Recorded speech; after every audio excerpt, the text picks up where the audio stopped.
quite a lot of your talk focused around the British media, understandably. I wondered what prospects there were for any changes in the British media landscape, assuming Labour win the election, as seems likely. Do you think, for example, that they were going to get Leveson Part 2? Probably not, I don't think. I think that one's sailed. I think they might have another look at Ofcom. I think they might have a look at all the regulators and basically say you're not doing a job properly, and change quite a few of them. So GB News, I don't see how they can exist really.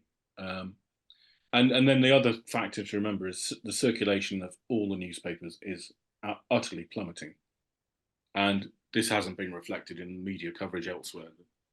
The readers of the Express and the Mail are just diminishing all the time, and all the newspapers are, and yet they're still reported as though they're hugely influential and we should care about what their editorials say and what their front pages say. And the fact of the matter is, we shouldn't, because they don't really. They only have influence because they're reported on other media, not because of their own influence. And that's going to become an increasing factor. In 10 years' time, print version of newspapers will probably not exist. It's just not worth printing it all off and distributing it manually anymore. There's no money in it. My question is about the right-wing press, actually. Is anybody that seems to have a position on rejoining, remaining, seems to get their head shot off very, very quickly by various different news outlets. And I sort of try to tell my friends, because they're all a bit sort of worried about Keir Starmer, and I say, look, he's playing the long game. He's determined not to fight this election over Brexit, because he knows if he does, this is just a rerun of 2016. But do you see any chance of the press changing over the next few years that sort of supports more of a balanced view? Because I know they've had before people on for balance who have just got opinions and got no education in the subject matter. But does it look like, you know, even we've seen that the BBC seems to be a bit hijacked by the sort of mouthpieces for the Tory party, sort of right wing? And yeah, do you see any changes coming in, like a regulation on what can be said and said not? No, I mean, it would be nice if Ofcom actually did its job properly. I mean, GB News patently breaks Ofcom rules, and I don't see how they survive. But it's not really them you need to worry about. It's the Mail and the Sun and the Express, and basically they make the weather. You know, all this stuff about Angela Rayner is complete tosh. But the Mail just leads on it day after day, and then BBC political correspondents report on it as if it's a fact or everyone's talking about it. It's not. It's the Daily Mail has got an agenda and is trying to push things. I think actually it is possible. You know, for instance, the Express, could easily change sides, and the Sun could as well. And you know, because these people are cowards. You know, these large newspaper owners, and we're talking about Murdoch and a few others. They think they lead public opinion. They don't. They just mirror it and echo it. And if Labour win and it becomes patently obvious that what the major problem is Brexit and getting back into a better trading relationship with our largest trading partner and everything, it is possible that they will change. It'll be one of those 2 legs good, 4 legs better moments. But it is possible that it can change, and certainly the BBC and other media outputs, Sky and ITN, in a sense, they just follow what the government does, because the opposition only propose things and the government does things. So when Labour get in, that will change. It will become much more, well, who cares what the Conservative Party's doing? They're having a civil war about Brexit, and the government is actually coming up with proposals to make the economy better. Yeah, so something will change. And I think it's quite appalling the way that parties that haven't got any MPs get more airtime than the parties that do. Yes, I know. It's just it's madness. And there's the BBC in particular. I mean, when I was there, I was furious about the reporting, and I was basically warned off. So because they had this idea that impartiality was you know, one side says a lie, the other side says the truth. But we have to report both equally. And as a very famous journalist said, you know, when one side says it's raining and the other says it's not your job to say one side says it's raining and the other side says it's not. It's your job to stick your head out the window and find out whether it's raining or not. And they stopped doing that. I may have missed it, but did the report on Russian influence on the referendum campaign ever get published? No, it didn't. No, it's been buried, which is another thing. I mean, I think if Labour get in, they will publish it. Is that the one that Dominic Grieve tried to get published? Yes, I think it is. Yes, and it is obvious that the only people who benefited from this are the Russians, and Putin threw a lot of money and a lot of influences and a lot of, you know, dark powers at this, including an awful lot of Twitter and social media commentary and all this kind of stuff. One reason I ask is that even Remainers still talk about we lost the referendum as if it was a fair democratic referendum. Yeah, but the trouble with I've always thought the trouble with the Russian report is you can produce as much evidence as you want that, you know, the Russians were a malign influence on the referendum and it wasn't fair. But every single voter will say, well, that might be true, but it didn't affect me because I'm too intelligent to be affected by those dark arts. So you do have a problem. I mean, it will add, I think if it is published and it is as damning as I assume it is, then it will have an effect. But you can't go back and hold a referendum on the, you know, we had a chance to do that. And it was, you know, for instance, it was only advisory. So it then turned out that there was no legal guidelines to it. And but then when after it was over, apparently it became compulsory. So, you know, David Cameron was a complete prat. Yeah, well, not only did it become compulsory, but the people who voted for Brexit didn't vote for leaving the single market. No. And they didn't vote for leaving the customs union either. No. Well, I mean, I think I've probably told you all this before, but I went to Norway before the referendum to do a piece on could we be like Norway, which is in the single market but not in the customs union, and, you know, all this kind of stuff. And the Norwegians eventually said it works for us because we're a, you know, very rich and small country, but the UK would be mad because, as I quoted that UKIS report, we have to follow all the rules, but we don't have a say, and that's disastrous for us. But when I did that, I got this, you know, abuse, social media abuse, waves and waves of it, basically saying, you know, from all the Brexiteers saying, no, Norway would be perfect. You know, we want it to be like Norway. We want to be like Norway. The second the referendum was over, Norway became treason. No, we can't be like Norway. They haven't properly left the EU. Well, I mean, it was just, we were conned. You know, everybody was conned. We were told, you know, we'll stay in the single market. It'd be mad to leave the second the referendum was over. Well, that was treason. So, you know, and that's, you know, we're still living with the consequences of that. And Theresa May was, you know, Theresa May's red lines were the most stupid negotiating strategy ever. He basically gave away absolutely everything and said, we don't want anything to do with all these, you know, the EU just came up with a list. Well, you're going to be like Canada then. If you insist on, you know, no control of your borders, no immigration, no rules, no money, you're out. So it was an absolutely stupid negotiating strategy. Sooner or later is the headline of my question. The question is Yes. about this position. I talk to Labour councillors all the time. They tell me in 2032 we'll mention Brexit again, and I tell them nobody will know what Brexit is in 2032, and the damage will all be done, much of it irreversibly. So, speaking as a chemist, it's an irreversible reaction, which you pointed to. I am rather hoping that we don't the Tories are finished. I'm rather hoping we don't get rid of the Tories and Brexit only to find that we have 7 years of languishing with Labour. I'm rather hoping that therefore we have a much more diverse parliament, which might be the mixture we need to promote a new conversation about Brexit. How do you see the time scale for the scales coming off of people's eyes, or death in some cases, which will of course come to some of the Brexiteers? Yes, yeah. I think we call that politely demographic change, don't we, John T? Yes. Death. Well, you're absolutely right. I mean, you know, demographic change means that these people are dying out. And if you look at the support for Brexit amongst the under-25s, it's just minuscule. I mean, the young people who have had their futures stolen by this are absolutely spitting mad, and they want something done about it. One thing I think, I mean, some of the polls recently have been saying, Tories make me down to 150 or even fewer than 100 MPs. And everyone's gone, oh no, well, they've got lots of support in the countryside and so on. But I look at it, there's an awful lot of anyone but the bloody Tories voters out there. There's going to be an awful lot of tactical voting. And I think there's lots of places where the Lib Dems or even the Greens are going to take seats that were once considered absolutely true blue. You could put a rosette on a bag of manure and they get elected. And I don't think that's going to happen. I think there's going to be a sea change. And when that happens, it is, as you say, it's a matter of how Labour treat it.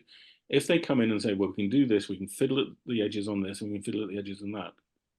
I mean, my dream would be that they do that for a couple of years and then they turn around and say, this just doesn't work.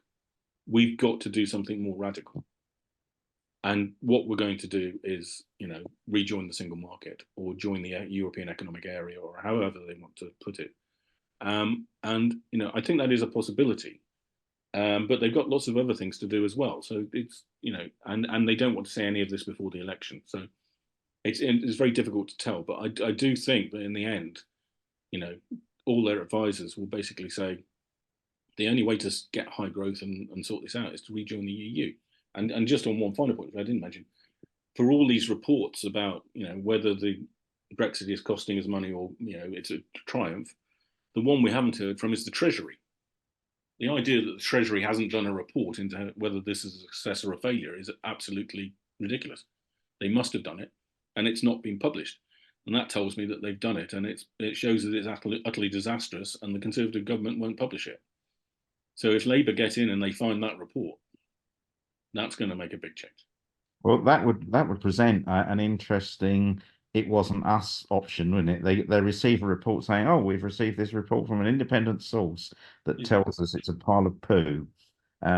Because the other way, of course, is that Angela Rayner or probably the Chancellor, if Angela Rayner is probably doing property by next year. But if the Chancellor comes in and says, "Oh, we looked at the books now. There's nothing here." Just to stand still, we have to do something. But I think a message is always easier received if it comes from a different source, isn't it? Yeah, and it's also it's much easier at the beginning of a parliament. I can remember when Labour came in and Gordon Brown stood up and gave independence to the Bank of England. And we all went, that wasn't in the manifesto. And then we went, back to page 179, and bugger me, there was a little sentence about it. And they just buried it. They just buried it in the manifesto. So it is possible, and it's much easier to do at the beginning of an election, beginning of parliament. Just one question. You mentioned early on the bargaining chip with the Windsor Framework and Horizon. And we know that there was adverts carried in certain of the British press by some of the Northern Ireland parties around the time of the referendum or just before it. Do you see Northern Ireland featuring as strongly, given the mess that's been happening in the political sector over here recently, in what happens after the next election? How do you think that'll play out? No, the only reason that Ulster, or the DUP basically, had any say was because it was a hung parliament, and the Conservatives desperately needed their votes. So they basically screwed the government for an extra £1 billion in infrastructure spending, and then was it turned up to abstain in person? Was the famous joke? I mean, it was the DUP. Dear Lord, I was brought up in Northern Ireland for a while, and they claim to be loyalist, and they're just thick as bricks. They really are.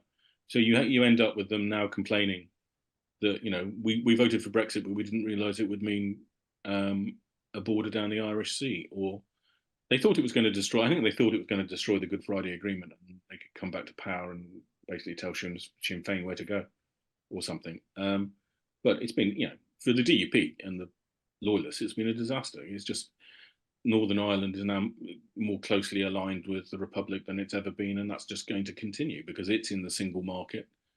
And as Rishi Sunak said, it's got the best of both worlds. It's in the UK and the single market. The irony of that comment was just staggering. But unless there's a hung parliament, Ulster doesn't matter.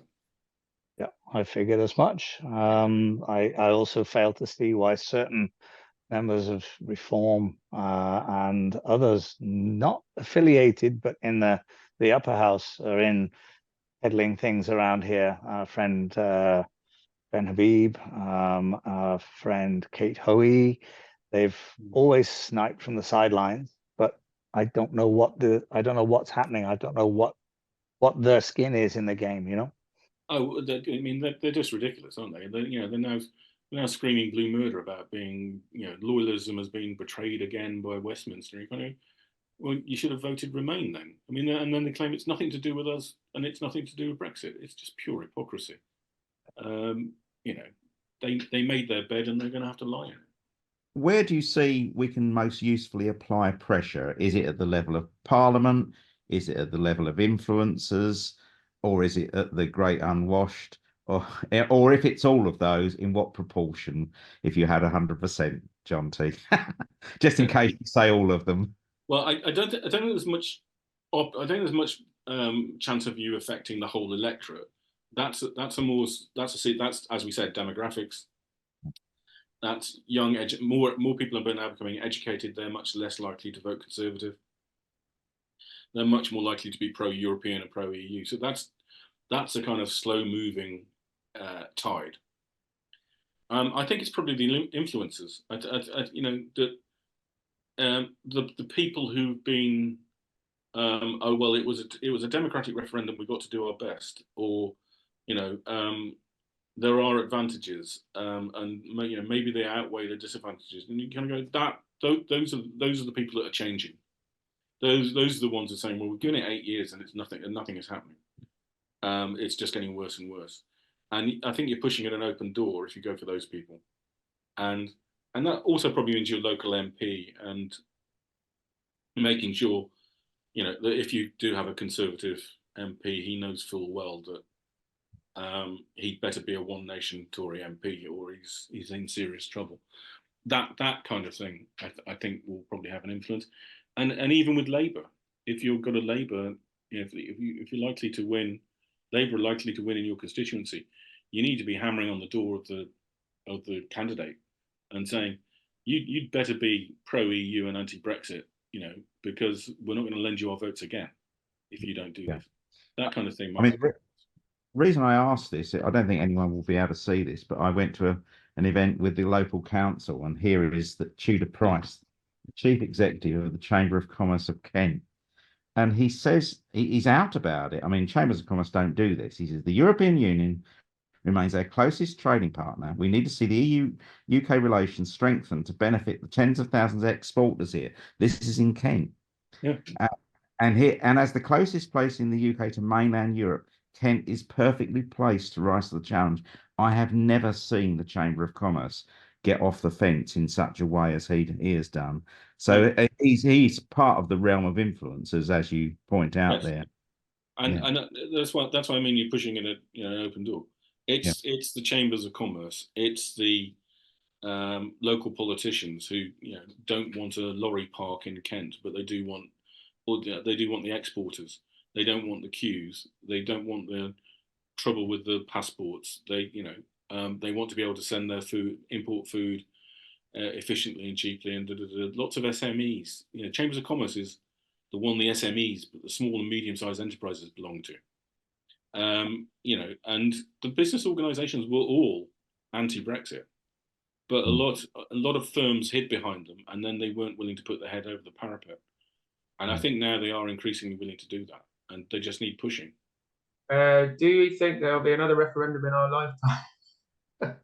Well, it depends how long you're going to live. The next more than the next 10 years. So. I don't think there'll be one in 10 years. I think there might be one in 20. One of the things in that referendum will be, we can't rejoin because they'll make us join the euro. And this is a complete red herring, because I went to Sweden, and I think it was 2001, when Sweden had joined and was committed to joining the euro because it had just joined the EU. And they had a referendum and decided not to join the euro, and nobody's done anything about it since. So that was 24 years ago, I think it was. the referendum is choice 4 in a long list of options.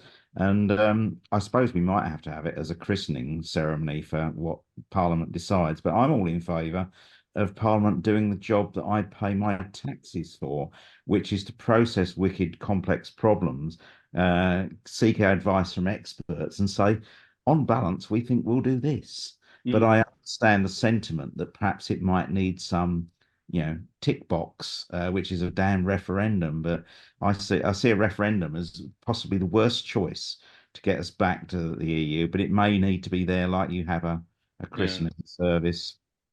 Well, I agree. We should never have referendums. I mean, you can't. General elections, fine. You're voting for one party or the other, but in a complex issue like that, you're asking people to make up their mind on economics and politics and diplomacy and data transfer and law and order cooperation. It's just too complicated an issue for a yes or no vote. And as you say, we're addicted to it now because we've had 2 already on the EU, so I can't see anybody doing anything without another referendum. And I regularly talk to the know-nothings in Kent, and the clock stopped on the 24th of June 2016. They don't know about the things you've just mentioned, data transfer. They don't know about anything that they should have known about in 2016 either. No. They're mystified. So the process of education to get to an informed referendum would in fact open up all those family torments. Although if we don't open them up, then there'll be a whole generation of people that don't speak to each other at Sunday tea. Well, that has its advantages.